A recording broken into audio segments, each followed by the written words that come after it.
एक बार स्वामी विवेकानंद जी से पूछा गया, क्या कोई ऐसा कार्य है जिसे आप पूरी जिंदगी करना चाहेंगे? स्वामी जी मुस्कुराए और बोले, मेडिटेशन। दोस्तों, ये बात मेडिटेशन की इंपॉर्टेंस को बताती है। मेडिटेशन कोई शौक या हैबिट नहीं है, यह एक जीवन जीने का तरीका है जो आपके थिंकिंग और अनुभव करने के ढंग को पूरे तरीके से बदल देता है। ध्यान आपको यह नहीं सिखाता कि आपकी जिंदगी से समस्याएं गायब हो जाएंगी। समस्याएं तो वही रहेंगी, लेकिन मेडिटेशन आपको जीने का नया नजरिया देती है। एक ऐसा नजरिया जहां आप हर परिस्थिति को डर या गुस्से से नहीं, बल्कि शांति और समझदारी से देख सकते हो।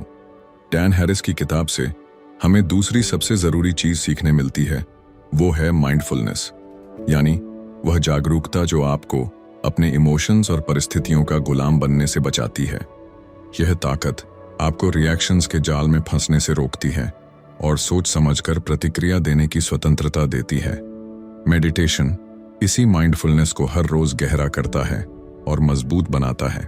हर दिन थोड़ा थोड़ा करके आप भीतर से इतने मजबूत हो जाते हो कि दुनिया का शोर और शिकायतें आपको हिला नहीं सकती।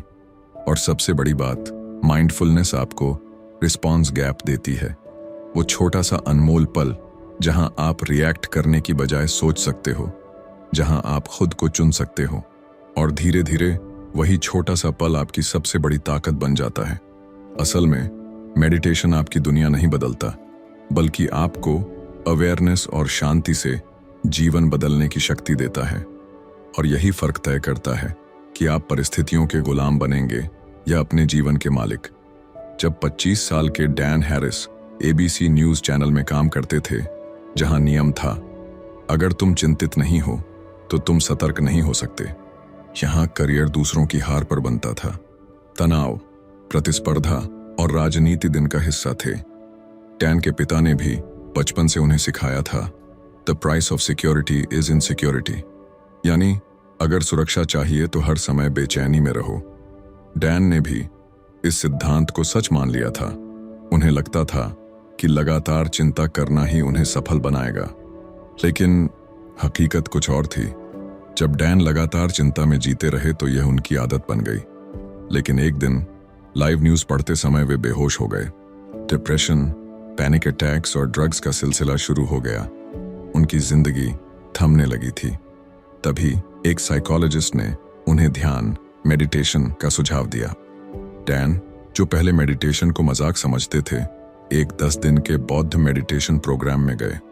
फिर 5वें दिन उनकी जिंदगी ने एक नई दिशा पकड़ ली, जब उन्होंने 10% फॉर्मूला को अपने जीवन में उतारना शुरू कर दिया। डैन कहते हैं, मैं अपनी किताब का नाम कुछ ऐसा रखना चाहता था जो भोकाल टाइप हो, यानी जो बड़ा बदलाव ला दे। लेकिन सच्चाई थी कि मुझे ध्यान ने बस 10% ज्यादा खुश किया, और वही 10% मेरी पूरी दुनिया बदलने के लिए काफी था। 10% ज्यादा शांति, 10% ज्यादा अवेयरनेस, 10% ज्यादा क्रिएटिविटी, यही छोटे छोटे सुधार उनकी पूरी जिंदगी में बदलाव लेकर आए।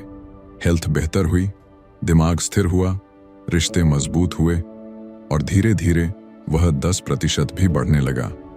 डैन मेडिटेशन के बारे में कहते हैं, ध्यान दिमाग के लिए जिम वर्कआउट जैसा है। इसका प्रोसेस बेहद आसान है। सबसे पहले आराम से बैठिए, रीढ़ की हड्डी सीधी रखिए, सांस पर ध्यान दीजिए। ध्यान भटके तो ध्यान प्यार से फिर से सांस पर ले आइए। बस यही बार बार दोहराना है, और यही माइंडफुलनेस की असली शुरुआत है। डैन ने 5 मिनट से प्रैक्टिस शुरू की थी। 6 महीने में उनका अभ्यास 30 मिनट तक बढ़ गया, और जिस दिन वे ध्यान नहीं करते थे, उस दिन अवेयरनेस और अलर्टनेस में फर्क साफ महसूस होता था। तब उन्होंने अपने अंदर ईगो का अदृश्य ड्रामा देखा। जैसे आप सुबह जागते हैं तो आपके दिमाग में एक आवाज गूंजती है, आज लेट उठे, बुरा किया, उसने मुस्कुराया नहीं, जरूर कुछ गड़बड़ है। ये जो लगातार चलता कमेंट्री ट्रैक है, यही ईगो है। डैन ने महसूस किया कि अगर इस आवाज को पहचान लो तो खुद को बदलना संभव हो जाता है। फिर उन्हें ईगो की 3 बड़ी कमजोरियां समझ आईं। पहला, ईगो का पेट कभी नहीं भरता। चाहे जितनी भी सफलता मिल जाए, ईगो और ज्यादा मांगेगा। दूसरा, ईगो हमेशा आपको अधूरा महसूस कराता है। वह आपकी तुलना दूसरों से करवाता रहेगा। आपको लगेगा कि आप में कमी है, जबकि सच में ऐसा नहीं होता। तीसरा, ईगो ड्रामा पर जिंदा रहता है। अगर आप शांत बैठे हो तो ईगो पुरानी लड़ाइयां, दर्द और धोखे याद दिलाएगा ताकि आप फिर से अशांत हो जाएं। लेकिन फिर आता है माइंडफुलनेस, चौथा और सबसे ताकतवर विकल्प। हमारे रिएक्शंस आमतौर पर 3 होते हैं। कुछ अच्छा लगे तो हम उसे चाहते हैं, कुछ बुरा लगे तो हम उसे नकारते हैं, कुछ बोरिंग लगे तो हम उसमें खो जाते हैं। लेकिन ध्यान सिखाता है चौथा तरीका, ऑब्जर्व विदाउट जजमेंट।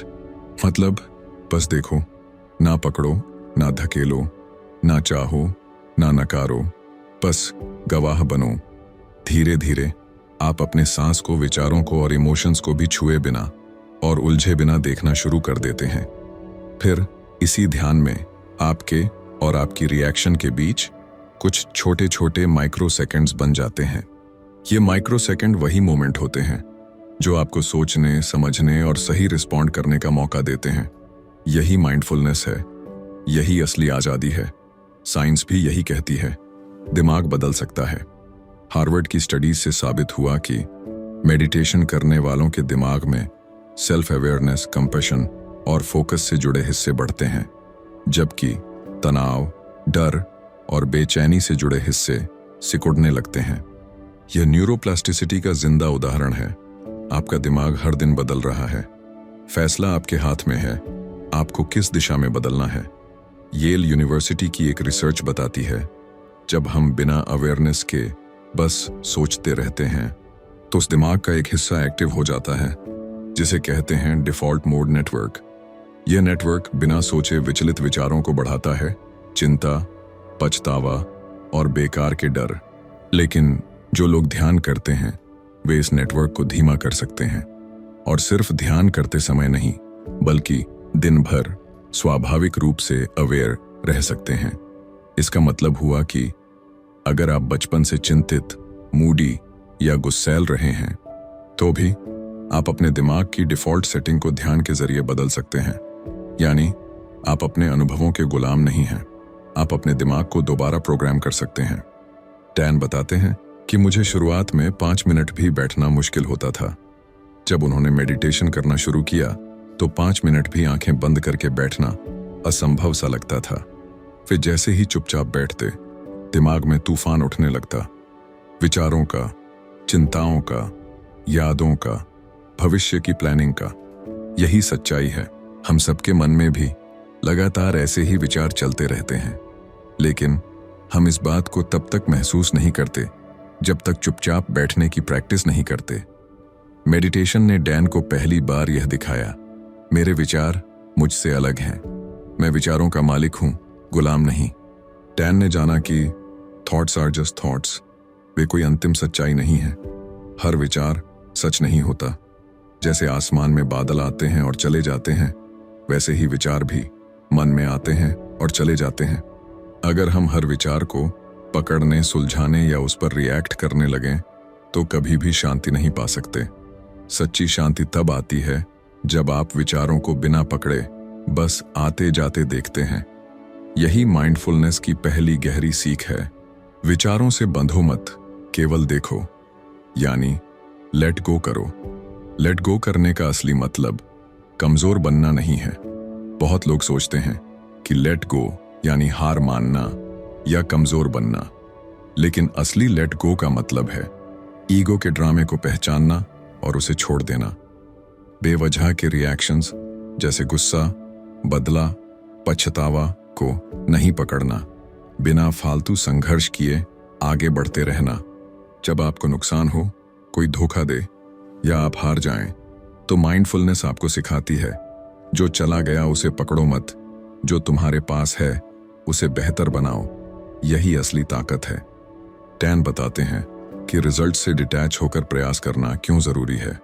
क्योंकि जब हम सिर्फ नतीजे से चिपके रहते हैं और हर बार नतीजा उम्मीद से अलग निकले तो हम टूट जाते हैं। लेकिन अगर हम अपने प्रयास को पूजा की तरह करते हैं तो फिर जीत हो या हार, हम अंदर से मजबूत रहते हैं। टैन यहाँ एक और गहरी बात कहते हैं। सपने देखो, महानता का लक्ष्य रखो, लेकिन अपने प्रयास से अटैच रहो, रिजल्ट से नहीं। इस माइंडसेट से आप हमेशा ग्रो कर सकते हैं। आप कभी भी एक फेलियर को अपनी पहचान नहीं बनने देते। यहाँ आप हारते नहीं बल्कि सीखते हो। मेडिटेशन असली सुपर पावर। टैन कहते हैं, meditation is the super power that makes everything else possible. जैसे पुलिस ऑफिसर ट्रेनिंग के कारण इमरजेंसी में सही फैसले लेते हैं, वैसे ही मेडिटेशन की ट्रेनिंग आपको जीवन के हर संकट में शांत रखती है। जब लोग घबराते हैं तो आप शांत रहते हो। जब दुनिया भागती है तो आप केंद्रित रहते हो। जब भावनाएं उफान मारती हैं तो आप स्थिर रह सकते हो। यह कोई चमत्कार नहीं है, यह निरंतर अभ्यास से आती हुई आंतरिक ताकत है। टैन कहते हैं, हर दिन 10% ज्यादा अवेयर बनो, 10% ज्यादा शांत बनो, 10% ज्यादा दयालु बनो। आपको एक ही दिन में महान नहीं बनना है, रोज छोटे छोटे सुधार करने हैं। एक दिन का 5 मिनट मेडिटेशन, एक दिन का छोटा सा सेल्फ रिफ्लेक्शन, एक दिन का एक छोटा पॉजिटिव फैसला। बस यही छोटे छोटे कदम मिलकर जीवन में बड़ी और स्थायी जीत लाते हैं। जीवन में असली परिवर्तन रॉकेट लॉन्च की तरह नहीं आता, बल्कि असली परिवर्तन छोटे लेकिन सही कदमों से आता है। 10% हैप्पियर किताब में टैन का मैसेज बेहद सीधा है। हमें कोई बड़े प्रोग्राम या भारी तैयारी की जरूरत नहीं है, कोई महंगी क्लास या विदेशी ट्रेनिंग की जरूरत नहीं है। सिर्फ 5 मिनट शांति से बैठो, सांस को महसूस करो। जब ध्यान भटके तो प्यार से वापस लौट आओ। यही छोटे 5 मिनट धीरे धीरे आपकी थिंकिंग, आपकी इमोशंस और पूरी जिंदगी को बदल देंगे। आज से सिर्फ 5 मिनट से शुरू करो, क्योंकि पहला कदम ही बदलाव की शुरुआत होता है। लेकिन शुरुआत में खुद से बड़ी बड़ी एक्सपेक्टेशंस मत कर लेना। माइंडफुलनेस आपको यह दावा नहीं करती कि आपके जीवन में कभी संघर्ष नहीं आएगा, आप कभी निराश नहीं होंगे, आपको कभी दर्द नहीं होगा। नहीं, माइंडफुलनेस आपको एक और भी बड़ी शक्ति देती है, संघर्ष को नए नजरिए से देखना, दर्द के बीच भी खुद को न खोना, निराशा के समय भी होश में रहना, बिना भावनाओं में बहे सही फैसले लेना, जागरूकता, करुणा और समझदारी से जवाब देना। यही माइंडफुलनेस माइंडसेट का असली उपहार है। दोस्तों, अगर इस कहानी ने आपकी किसी भी उलझन को सुलझाया है तो हमें कमेंट्स में जरूर बताओ, और वीडियो को लाइक करके एक ऐसे दोस्त को शेयर करो जिसके जीवन में ये वीडियो काम आए। साथ में पीसफुल कर्मा चैनल को सब्सक्राइब जरूर कीजिए। धन्यवाद।